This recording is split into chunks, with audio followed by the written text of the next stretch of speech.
हमारे दरमियान तशरीफ़ फरमा मुअज़्ज़ज़ मेहमान का तारुफ़ भी तफसील से आ गया है। मज़ीद न कुछ कहते हुए अल्लामा इक़बाल के शेर से मैं ज़हमत सुख़न देना चाहता हूँ।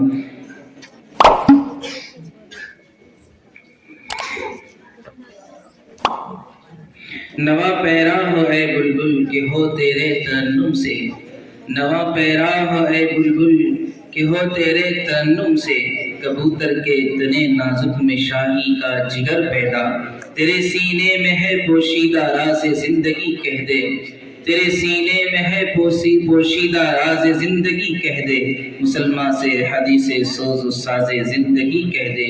मैं बड़े ही अदब व एहतराम के साथ हज़रत मौलाना अनीसुर रहमान साहब दावत बरकातहुम को आवाज़ देता हूँ, दावत सुखन देता हूँ कि तशरीफ़ लाएँ और अपनी बातों से, अपनी वाज़ से हम तमाम सामईन के लिए नासिहाना कलिमात इरशाद फरमाएँ, ताकि हम आपकी बातों को सामने रखकर अपनी रोशन कर सकें।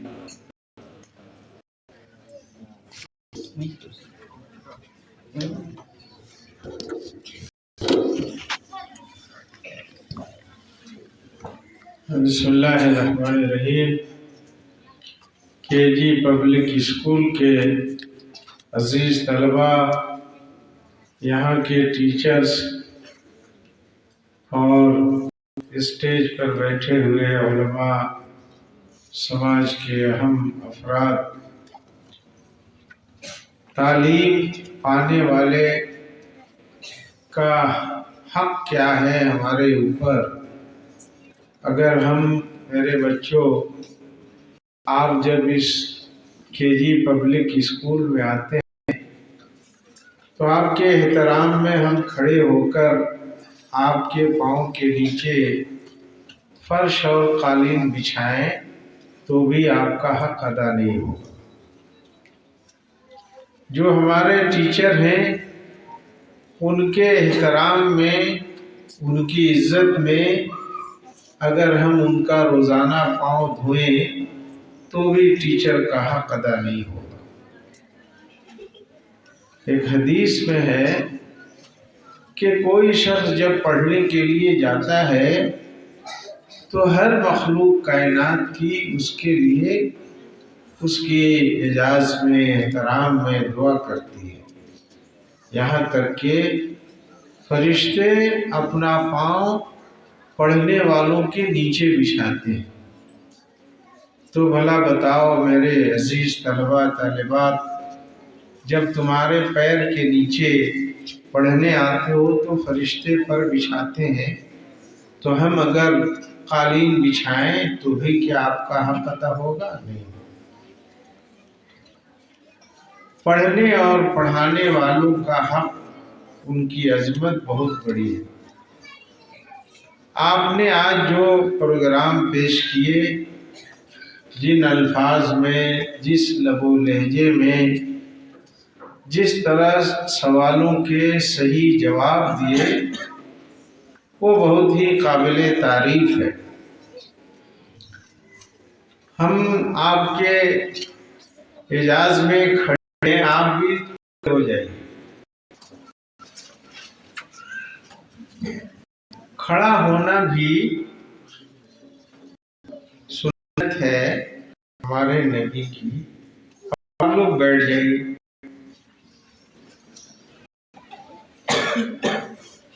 कोई भी बात, कामयाब इंसान वो है जो कोई भी बात सुने तो उसको याद कर ले। मैंने अभी क्या बताया आपको, क्या कोई बता पाएगा कि पढ़ने वालों के पैर के नीचे और हम लोग क्या बिछाएंगे? तो आपका हक अदा होगा। इसका मतलब ये हुआ कि पढ़ने वाले, पढ़ाने वाले बहुत ही काबिले एहतराम है, काबिले इज्जत है। तो बच्चे भी आपस में एक दूसरे का एहतराम करेंगे, करेंगे ना?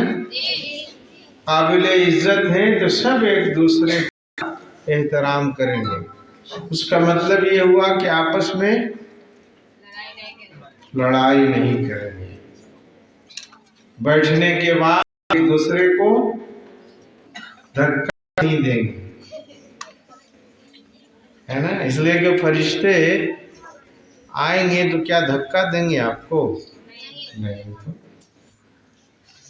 हमें बड़ी खुशी हुई इस केजी पब्लिक स्कूल में आकर, इसके डायरेक्टर प्रोफेसर मौलाना शफी साहब से मेरे बहुत पुराने ताल्लुकात हैं, 2500 साल पहले से। आज उन्होंने याद भी दिलाया, मेरे जहन में नहीं आ रहा था।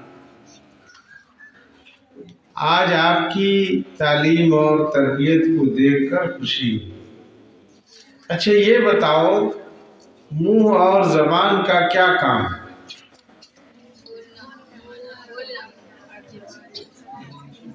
बोलना और चखना, खाना। अच्छा ये बताओ, कोई खराब खाना मिले एकदम सड़ा हुआ, तो तुम लोगों में से कौन खा लेगा? हाथ उठाओ तो। एकदम सड़ा हुआ खाना कोई खाएगा? अच्छा बहुत ही अच्छा खाना हो, दूर से भी खुशबू आती हो, तो कौन कौन खाना पसंद करेगा? हाथ उठाइए तो। अच्छा खाना कौन पसंद करेगा? अच्छा बैठो, हाथ। अच्छा बोलना हो तो अच्छा बोलना कौन पसंद करेगा? अच्छा जो खराब बोलना हो, गाली देना हो, या शीन की जगह पर सीन बोलना हो, काफ की जगह पर काफ बोलना हो, तो कौन पसंद करेगा गलत बोलना? कोई नहीं पसंद करेगा। तो इसका मतलब ये हुआ कि जबान और मुंह से बोलना एक अच्छा काम है, लेकिन जिस तरह खराब खाना कोई नहीं खाता है, इसी तरह अपनी जबान से गलत अल्फाज भी कोई नहीं निकालेगा। इसी को कहते हैं गाली बकना, इसी को कहते हैं अरे तरे कहना। जिस तरह खराब खाना अच्छा नहीं है, मुंह से गलत बात निकालना भी अच्छी बात नहीं है।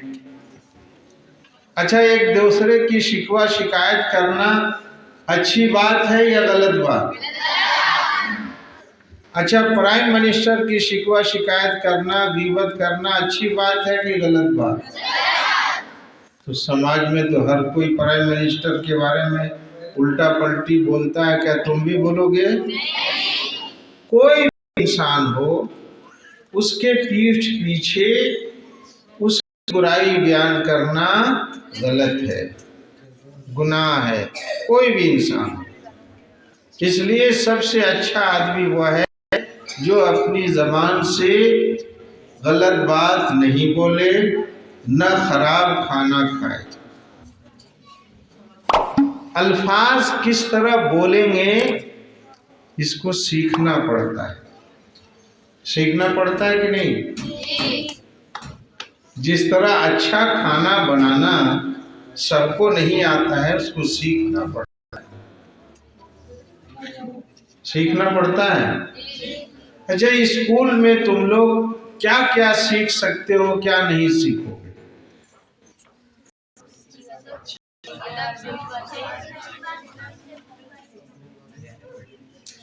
ये तो जबान से बात हुई, जबान से अच्छी बात बोलना। क्या क्या और सीख सकते हो स्कूल में आते हो?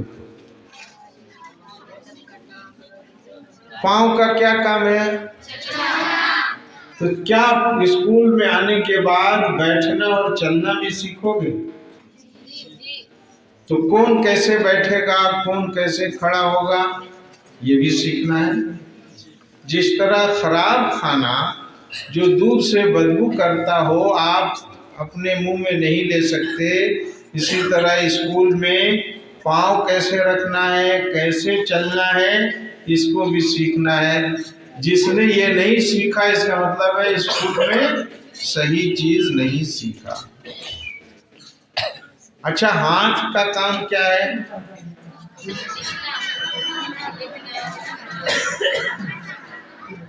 तो बैठने में हाथ कहाँ रखा जाता है?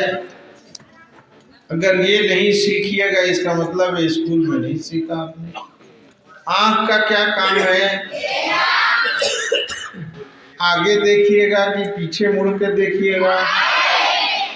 अब कुछ बच्चे तो इधर देख रहे हैं, कुछ पीछे भी देख के घूम रहे हैं, तो ये सही है कि गलत?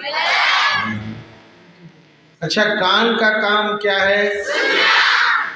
सुनने से क्या फायदा है? जो बात सुनिएगा आपके दिमाग में उसको महफूज याद रखिएगा। अच्छा, बच्चे जो क्लास में बैठेंगे और टीचर पढ़ाएंगे और वो क्या पढ़ाया क्या नहीं वो ठीक से सुना नहीं, वो अच्छा बच्चा है या खराब? तब तो इसका मतलब है जो टीचर पढ़ाएंगे आपको सब याद हो जाना चाहिए। याद हो जाएगा। कान का मतलब वही है कि जो बात आप सुनिए दिमाग में वो बात चली जाती है।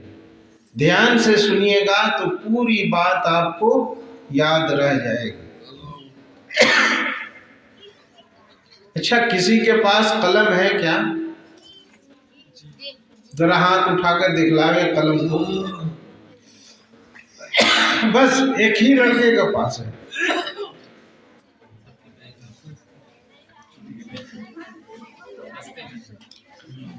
जो लड़का अपने साथ कलम रखता है वो सबसे अच्छा है, इसलिए कि आंख से किताब को देखना और उसको पढ़ना, जबान से उसको बोलना, और हाथ और कलम से लिखना।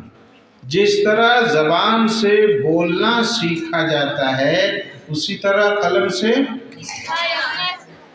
तो टेढ़ा मेढ़ा लिखोगे तो खराब खाने की तरह होगा या अच्छे खाने की तरह? तो लिखना भी वैसे ही अच्छा सीखना जरूरी है जिस तरह बोलना जरूरी है।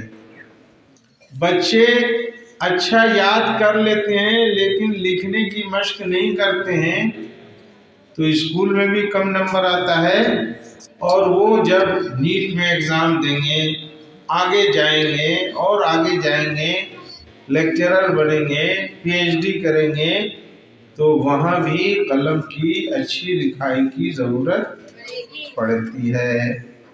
इसलिए अच्छा लिखना, अच्छा पढ़ना। अच्छा, ये बताइए, आप स्कूल के बाद घर जाते हैं तो कौन बच्चा 3 घंटा घर पे पढ़ता है? हाथ उठाइए।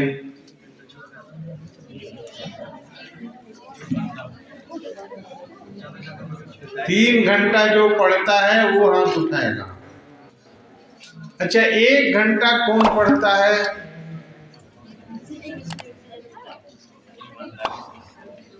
अच्छा, कौन बच्चा है जो घर पर बिल्कुल नहीं पढ़ता है क्लास से जाने के बाद? वो हाथ उठा। कोई एक बच्चा हाथ उठावे जो क्लास के बाद घर पे जाता है तो बिल्कुल नहीं पढ़ता है। वो एक है जो पढ़ता नहीं है जी। अच्छा, कौन बच्चे ऐसे हैं 8वीं क्लास के जो स्कूल के बाद 4 घंटा घर पे पढ़ते हैं? 8वीं क्लास वाले बोले।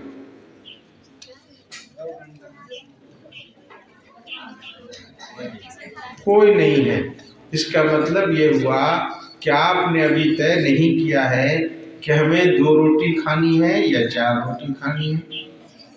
जिस तरह ये आदमी तय नहीं करता है कि वो रोजाना कितना खाएगा, उसी तरह कमजोर लड़के ये नहीं तय करते हैं कि रोजाना हमें घर पे कितने घंटे पढ़ने हैं।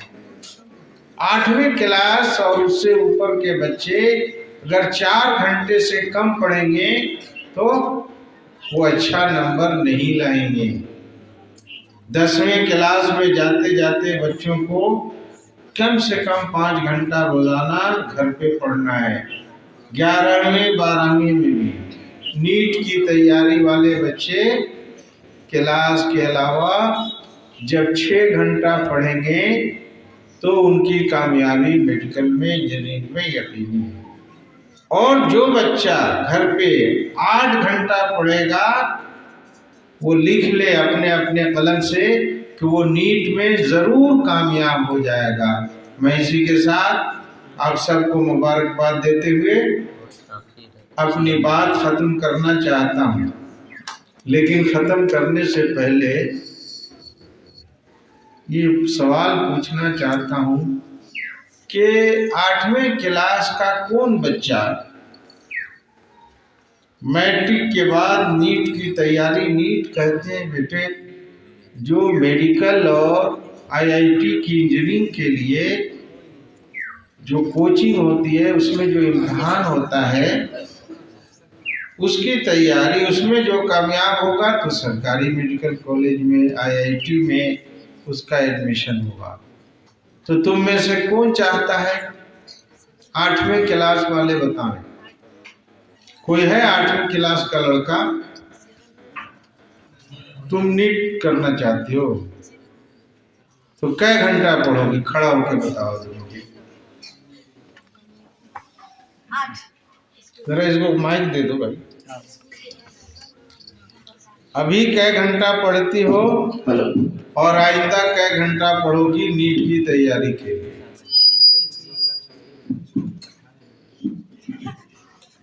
अभी 2 घंटा पढ़ते हैं और नीट में ज्यादा पढ़ना पड़ता है। कै रोटी तुम खा सकती हो 2। खाने में? तब कैसे तुम तैयारी करो? जो बच्चे अच्छे खाएंगे नहीं, मेहनत नहीं करेंगे, 2 घंटा पढ़ने से कामयाबी मिल जाएगी क्या? नहीं मिलेगी। तो जिस तरह खाने की रफ्तार बढ़ानी होगी उससे ज़्यादा पढ़ाई की रफ्तार बढ़ानी होगी। कौन बच्ची ने कहा था कि हम 3 घंटा पढ़ते हैं? झूठ बोला था कि सच बोला था? जरा हाथ सही उठाओ। तुम 3 घंटा पढ़ती हो? तुम हो सकता है पढ़ती हो इसलिए कि तुमने बहुत ही अच्छा कुरान पढ़ा, अच्छा ओ लगता है इसीलिए। अच्छा, जिसने नात और किसकी, ओ माशाअल्लाह, हजरत की नवासी है। अच्छा, जिस बच्ची ने नात और नज़म पढ़ी वो कै घंटा पढ़ेगी?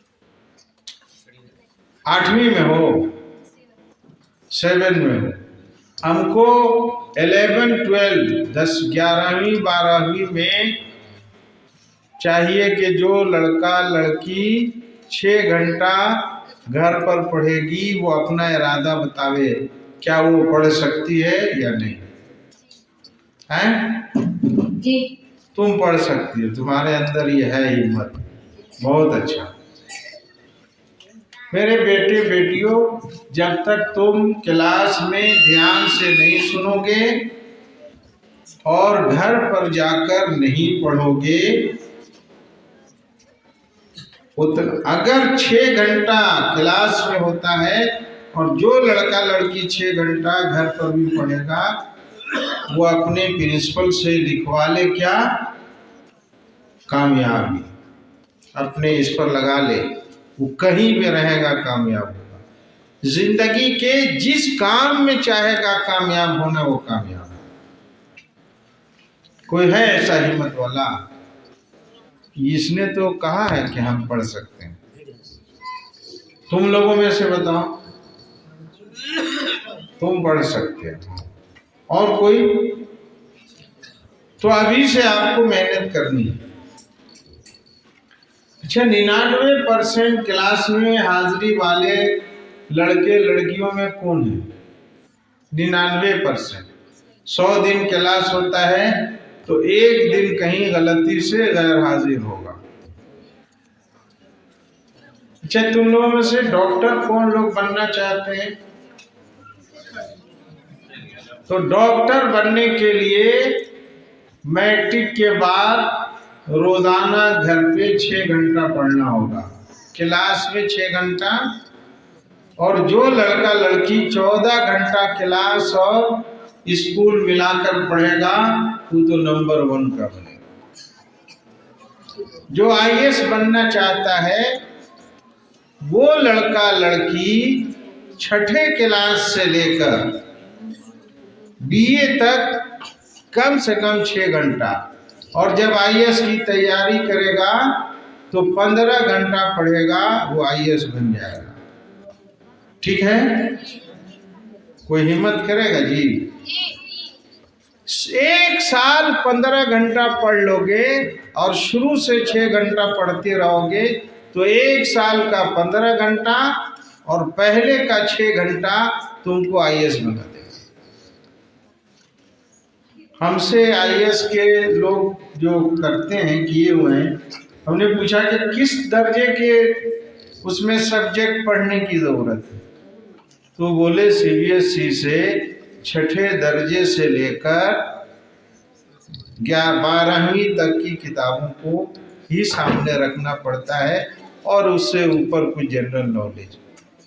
तो ये जो तुम लोग पढ़ रहे हो ना, यही असल चीज है नीट की तैयारी के लिए या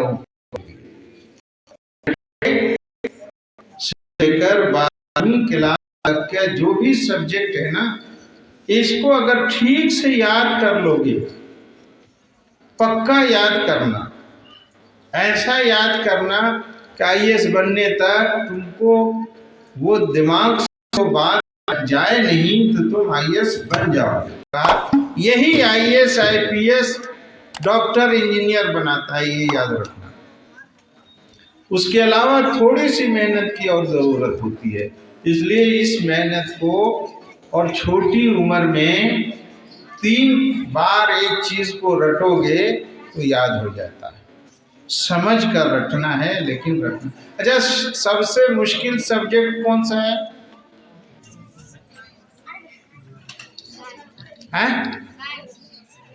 सब्जेक्ट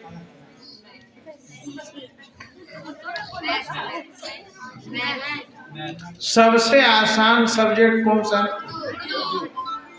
देखो, कोई सब्जेक्ट आसान और कोई सब्जेक्ट भारी नहीं होता है, ये दिमाग से निकाल दो। ये जब तक सोचोगे कि मैथ मुश्किल होता है, जिसने भी ये कह दिया है बहुत गलत कहा है। कोई सब्जेक्ट, कोई चीज मुश्किल नहीं है। मुश्किल होती तो तुम मैथ कैसे पढ़े? ये सब धोखा है। इसलिए याद रखना, हमारे दिमाग के आगे कोई सब्जेक्ट मुश्किल नहीं है,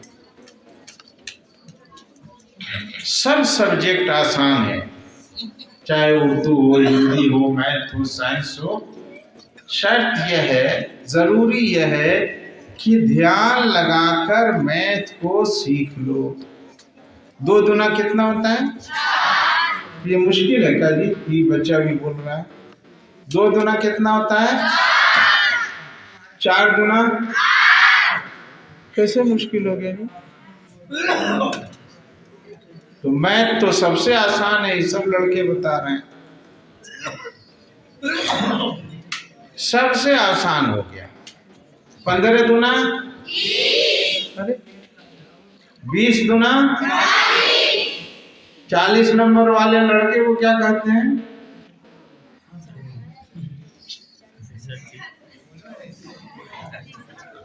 नहीं पता तुम लोगों को उस इस्तेलाह का।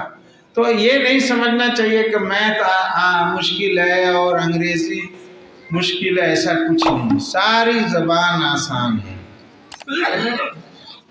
समझ रहे हो? एक हिंदी वाला लड़का घर में हिंदी बोलता है, अंग्रेजी वाला लड़का है, उसके माँ बाप अंग्रेजी बोलते हैं तो अंग्रेजी बोलना शुरू कर देता है। उर्दू वाला है तो वो उर्दू बोलना शुरू कर देता है। तो जिस चीज को बच्चे याद कर लें, ये 2 दूना 4 याद कर लें, 20 दूना 40 याद कर लें, वो चीज मुश्किल नहीं है, वो आसान है। इसलिए जो सब्जेक्ट तुम्हें पढ़ाया जा रहा है उसको ध्यान से पढ़ना और ठीक से उसको याद कर लेना। मैं इसी के साथ तुम सबको मुबारकबाद देते हुए अपनी बात ख़त्म करने से पहले डायरेक्टर साहब को, इस स्कूल के असातिज़ा, टीचर सबको मुबारकबाद देता हूँ। वाखिर दावाना अल्हम्दुलिल्लाहि रब्बिल आलमीन।